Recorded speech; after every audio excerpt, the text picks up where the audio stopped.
Boa noite a todos e a todas. É para mim uma satisfação poder trazer um pouco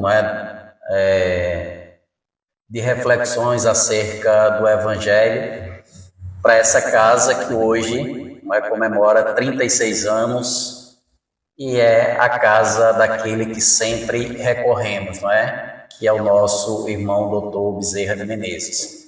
Quero agradecer o convite a Soares, porque, de fato, é um momento de grandes realizações e satisfação, esse momento em que passa essa casa. Então, pensando nesse momento, eu trago esse tema para refletirmos juntos, de certa maneira, que é porque é tão difícil se conectar com Deus. Fé, dúvida e propósito.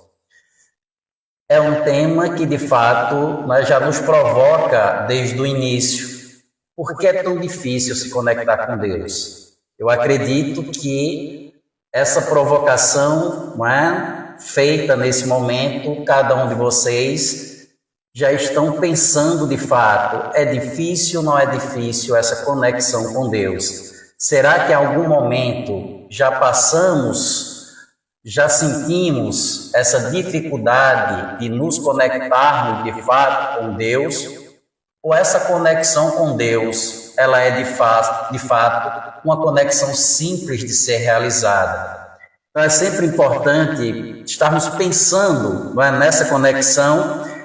E, em alguns momentos, parece que a fé falha ou parece falhar. Há situações da nossa vida que questionamos, inclusive, por quê, onde, o que é que está acontecendo que eu não consigo sentir a presença de Deus. Porque é difícil, de certa maneira, e nós vamos entendendo ao longo da nossa fala porque, de fato, isso tem acontecido. Porém, em alguns casos, ouvimos muito alguns que chega para a gente e diz: ore mais, reze mais, fale mais com Deus, tente nesse processo que você irá se conectar. Tenha fé, mas ninguém de fato nos ensina como nos conectarmos com Deus quando essa fé falha.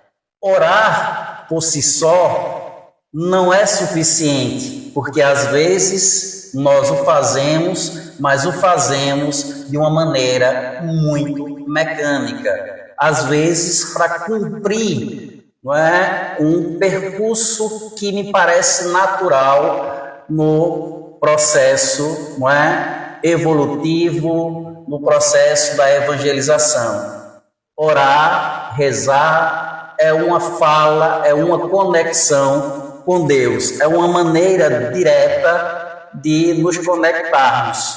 Por isso é muito importante que essa oração ela seja de fato uma oração que tenha a nossa experiência e o experienciar de Deus em nossa vida. Daí o porquê de ser tão difícil essa conexão. Porque não precisa, não basta só proferir palavras, é preciso também que haja uma conexão.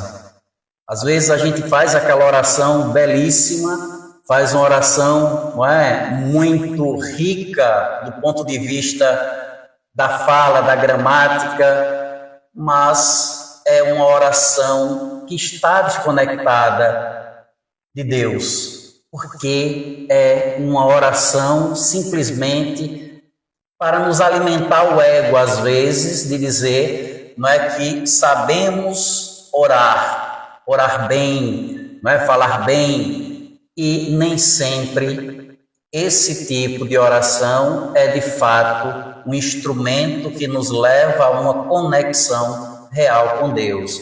A oração é um momento de experiência de cada um com o Criador. Por isso, sempre a meu ver, também essa dificuldade de nos conectarmos. Eu, às vezes, tenho as minhas dificuldades de me conectar com Deus. E isso me parece natural, observando a nossa condição humana. Somos seres em constante evolução. E essa ausência de Deus, de certo modo, né, ausência de Deus entre aspas, porque o não sentir Deus não significa que Deus não esteja presente na nossa vida. É apenas uma desconexão da nossa parte em relação àquele que de fato é tão sublime. Então é muito importante sempre, não é, estarmos vigilantes nesse processo de oração. Então, porque é tão difícil nos conectarmos com Deus, sempre fazendo esse questionamento, nos leva a uma profundidade maior em relação às nossas orações ou à nossa forma de orar. Orar é dialogar, conversar, é uma conexão direta com Deus. E às vezes só dizer, não é? Deus, eu estou aqui, eu preciso de ti nesse processo evolutivo. Já é uma oração, e é uma oração profunda, se ela parte do teu interior e da tua experiência divina ou com o divino. Então, aí é muito interessante porque talvez, não é, a ausência dessa profundidade da oração não seja a ausência de Deus, mas a dificuldade que nós temos de fato de nos conectarmos com Ele, de termos essa experiência com Ele.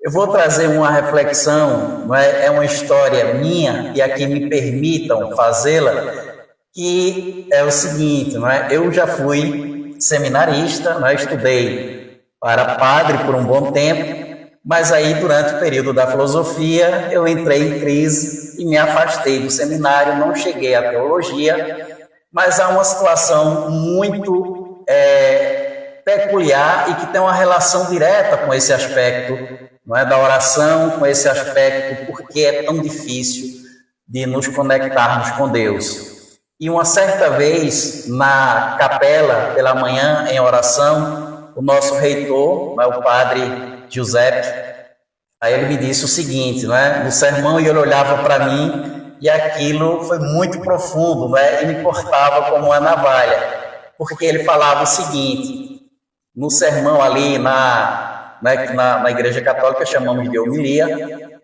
ele dizia, olha, há uma coisa muito interessante, não é, para aqueles que estão no seminário, e aqueles que estão no seminário é como cães que saem para caçar. E nesse percurso, quando eles avistam a caça, esses cães correm e jamais vão perder o foco, jamais vão se perder daquele objetivo. Porém, aqueles que na matilha apenas, não é, sente o cheiro e sai correndo atrás, pode, na mudança do vento, se perder, se desconectar. E isso foi muito interessante porque há sempre, não é, no seminário aquela reflexão de que precisamos aprofundar do ponto de vista, não é, da filosofia, mas sem perder essa conexão com o divino. Mas me parece que nesse momento, ou naquele momento, eu havia apenas sentido o aroma e me perdido no balanço, né, das árvores, das folhas pelo vento. Ali havia me confundido, não que houvesse ali me faltado a fé. E aí é muito interessante para a gente pensar sempre como está o meu coração de fato, porque a conexão com Deus, ou para nos conectarmos com Deus, precisamos que os ruídos eles sejam silenciados. há muitos ruídos no mundo que atropelam, que nos impedem, que nos confundem com aquele aroma de Deus, com aquele aroma que de fato nos conduz para o caminho da evolução, para o caminho que nos leva cada vez mais à proximidade ou à aproximação daquele que é, ou pelo menos deveria ser, a nossa referência. Então, o mundo é repleto de barulhos, não é? Nós temos os barulhos das redes sociais, nós temos os barulhos das cobranças, da pressa, da vaidade, da superficialidade do mundo. E aí, pensando sempre nesse barulho, às vezes, nesse movimento, nesse soprar dos ventos, nos perdemos de Deus.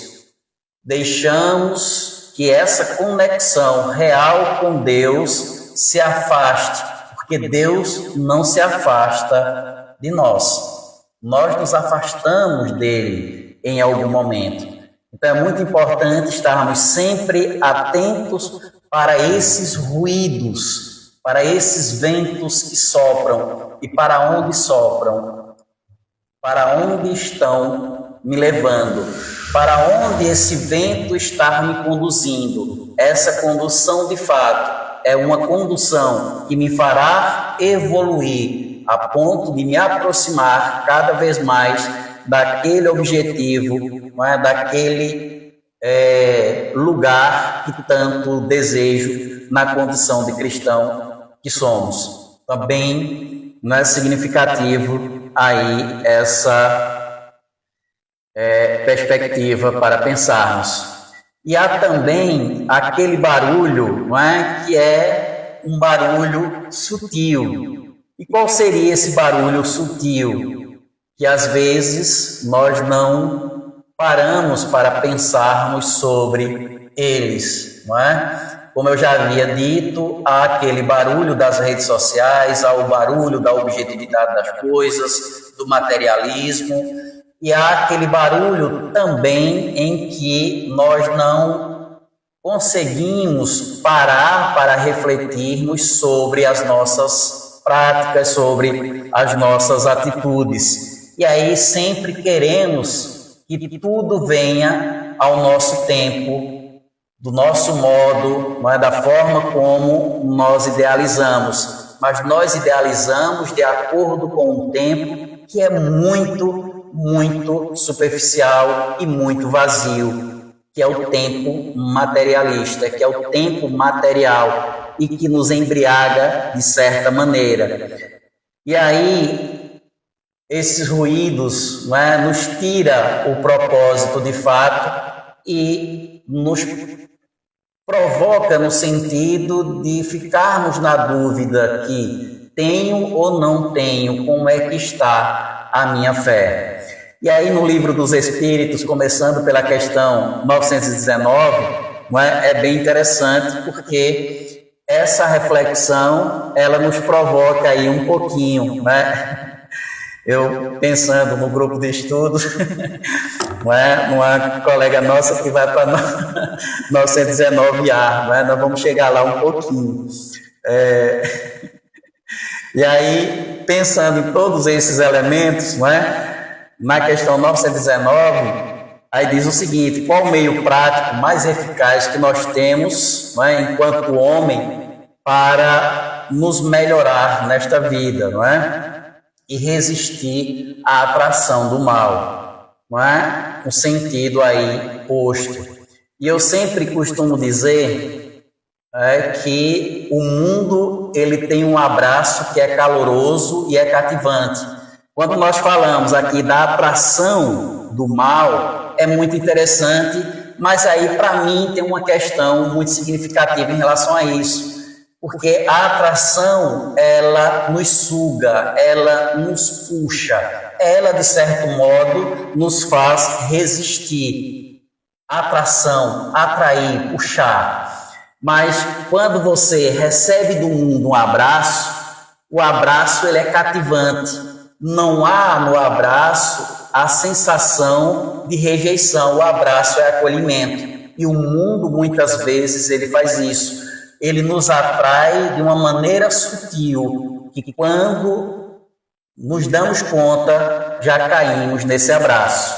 O abraço do mundo, ele é caloroso. O abraço do mundo, ele é cativante. Mas o abraço do mundo, ele é também enganoso, ele é também, de certo modo, digamos que apenas um meio, não é, e uma campanha para lhe atrair, quando na verdade quando você vai olhar de fato, você vai sentir de fato, naquele abraço não há calor, há só o frio, quando você percebe, não é, essa manobra, não é, do mundo. Então, resistir a esse abraço é muito mais difícil, não é, de fazê-lo, porque abraçar é cativante.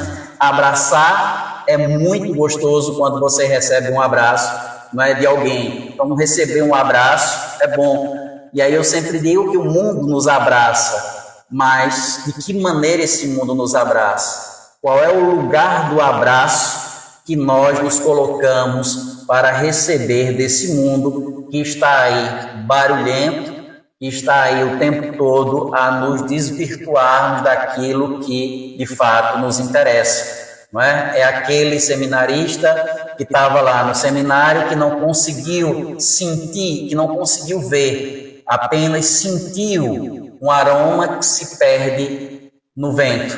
O abraço do mundo é de fato esse abraço cativante, mas que quando você se dá conta, ele não te acolhe de fato, não é? Ele só te confunde, ele só se esvai no vento. Então, é muito importante pensarmos, não é, nessa condição. Mas aí também, indo um pouco mais adiante, nessa questão 919, não é, tem uma reflexão muito significativa que nos chama a uma reflexão muito profunda, que é o conhecer-te a ti mesmo. Essa reflexão, ela é uma reflexão que parece redundante, mas é na redundância de fato ou no óbvio que se deve questionar. E essa reflexão, não é, faz um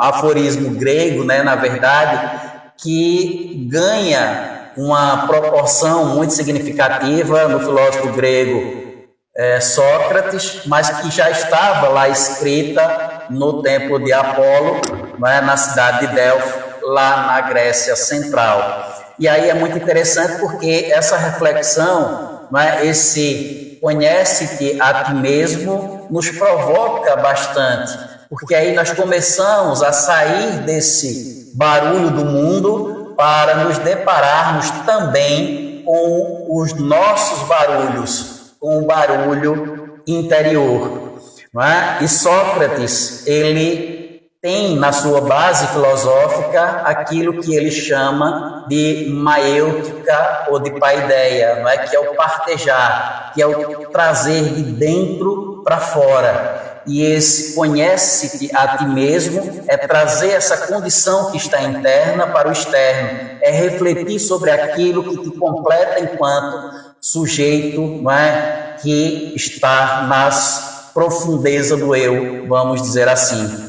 Então é muito interessante aí, não é? E por incrível que pareça, essa expressão, não é, do deus Apolo, que está lá escrita no templo de Apolo, né? Apolo é o deus da profecia. Então, não é, conhecer-te a ti mesmo é também uma condição profética no sentido da ressignificação de si. E aí nós vamos lá para a questão 919A, que ela é muito interessante, não é? Porque essa questão ela traz um aspecto que é fundante para a gente, não é? Que é o pensar, não é? E aí vai dizer o seguinte, né? Como que nós,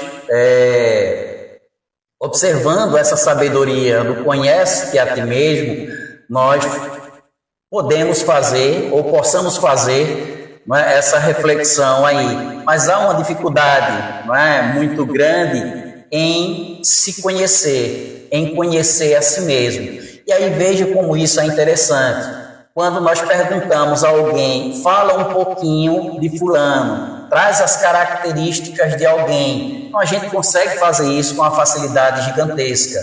Mas quando nós falamos assim, fala um pouquinho de você, quando você não é muito, né, narcisista ali, um ego muito grande e etc., você tem dificuldade de falar de si. Porque, de fato, nós não nos conhecemos com a profundidade que, às vezes, conhecemos o outro, porque observamos mais o outro do que a nós mesmos. Talvez pelo medo daquilo que iremos encontrar em nós. E aí, né, colocamos o olhar para fora e não aquele olhar, de fato, não é, para dentro. E aí Santo Agostinho, ele vai dizer, olha, para que você passe por esse processo ainda nessa questão, não é? Santo Agostinho vai dizer o seguinte, chega no final da tarde e faz essa reflexão, não é?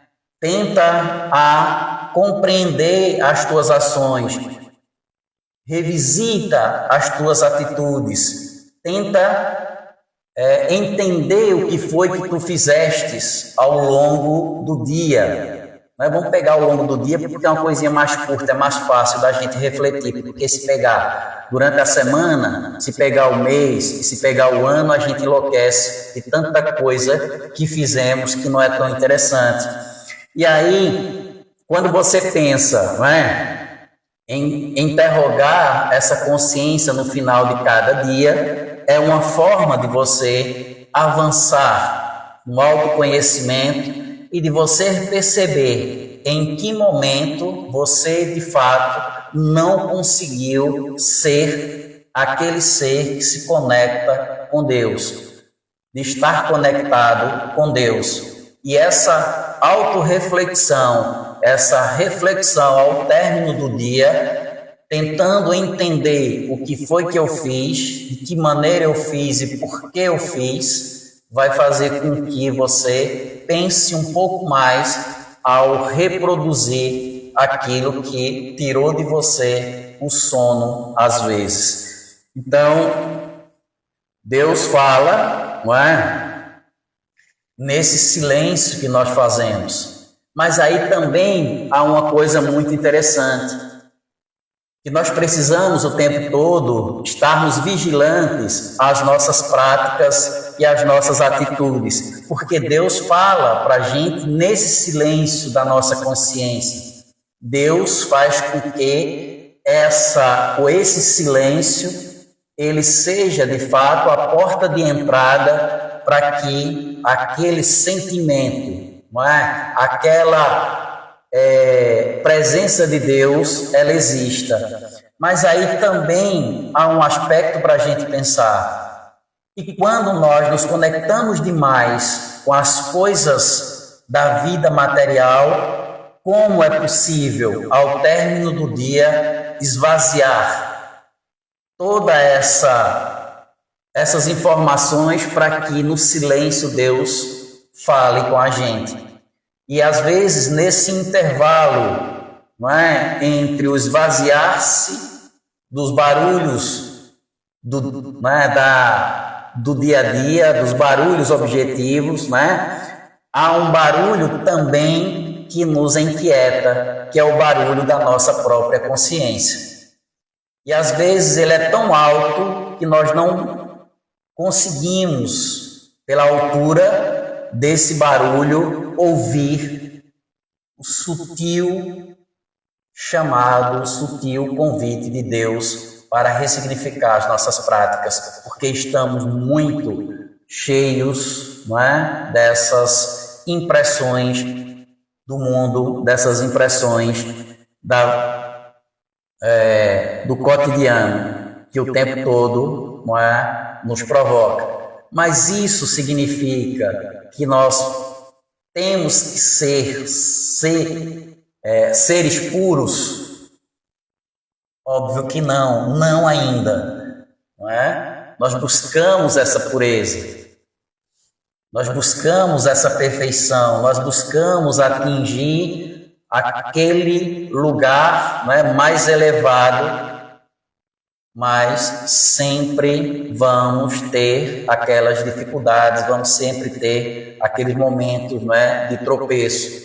E aí não é que eu não tenha esses tropeços ao longo do dia e da minha vida. Não é entendendo que sou uma pessoa pura, que sou uma pessoa, né, em absoluto ou em absoluta conexão com Deus, e por isso nada de errado eu faço, ou algo de errado que eu faça já me condena em absoluto também, mas apenas nos remete a uma condição em que estamos sempre buscando, não é, evoluirmos, estamos sempre buscando esse melhoramento ou essa melhoria nas nossas atitudes, nas nossas práticas. E aí é muito importante pensarmos também, não é, que por não sermos essas pessoas ainda tão evoluídas,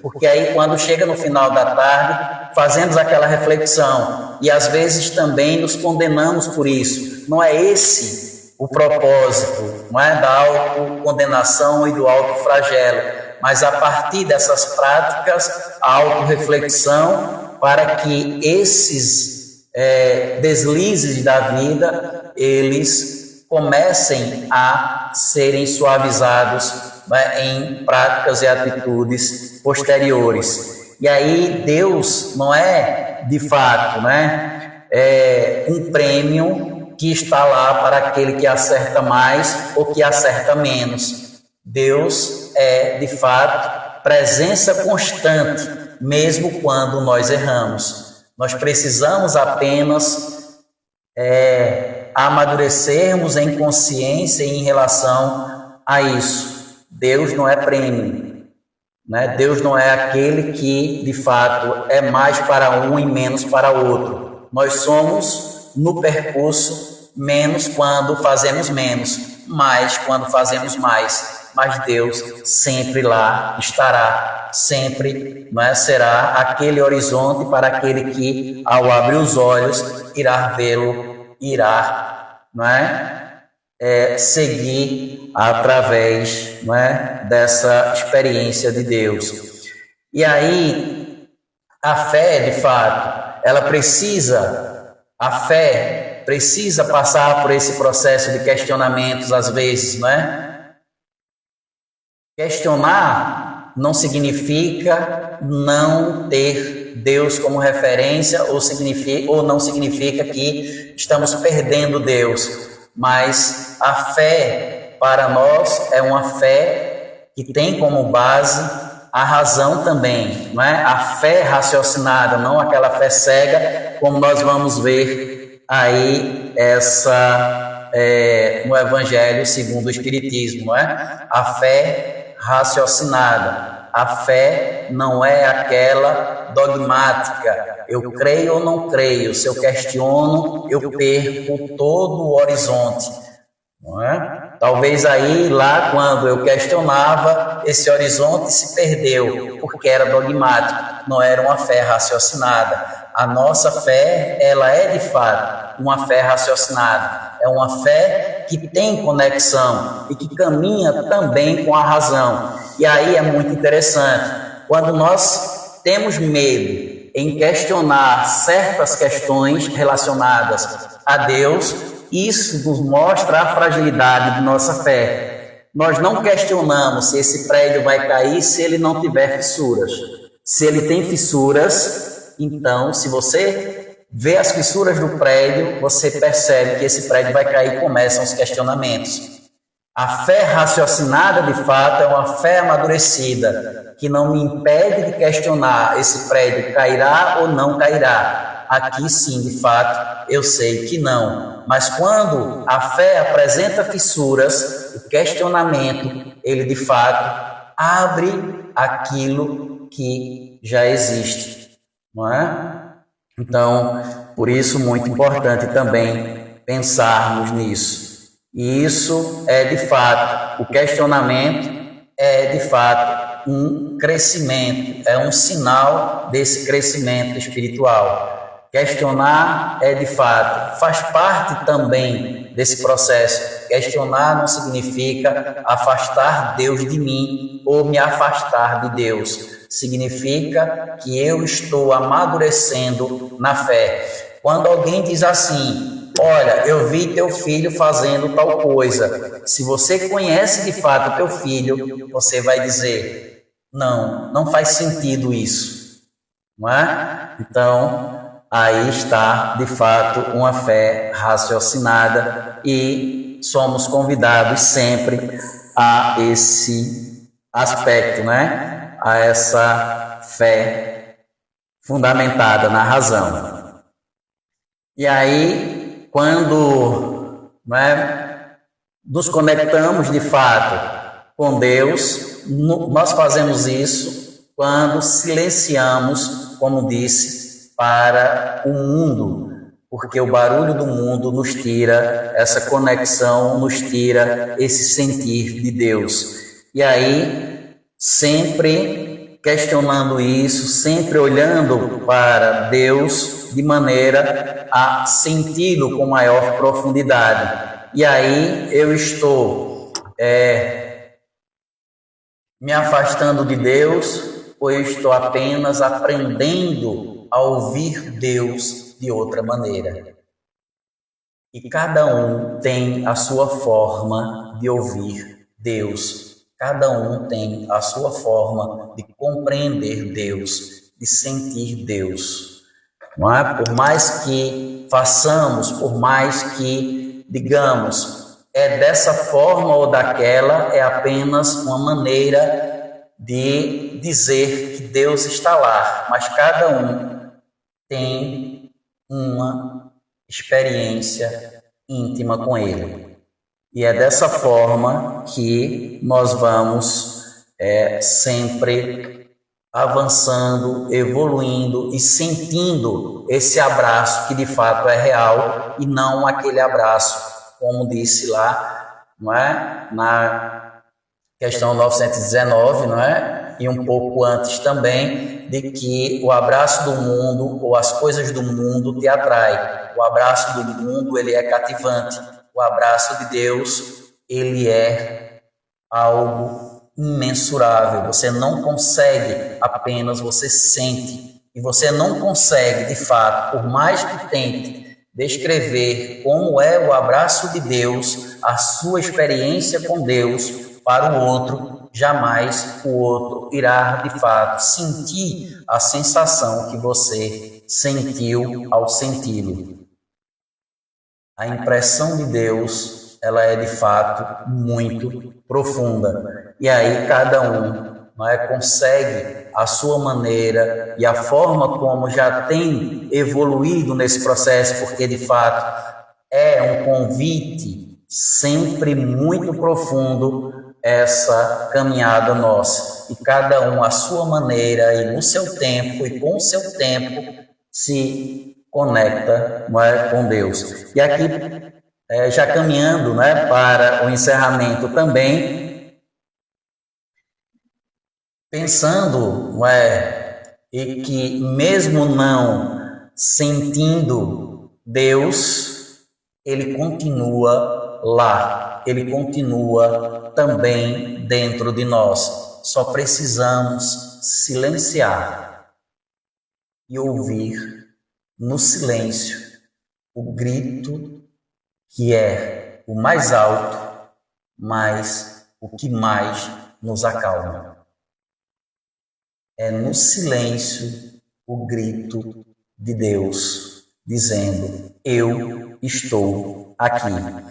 E aí acreditar sempre não que Deus está ou não está, mas sentir. O sentir te fará acreditar, te fará se conectar muito profundamente com aquele que nós, enquanto cristãos, tentamos alcançar. Esse é sempre o nosso objetivo.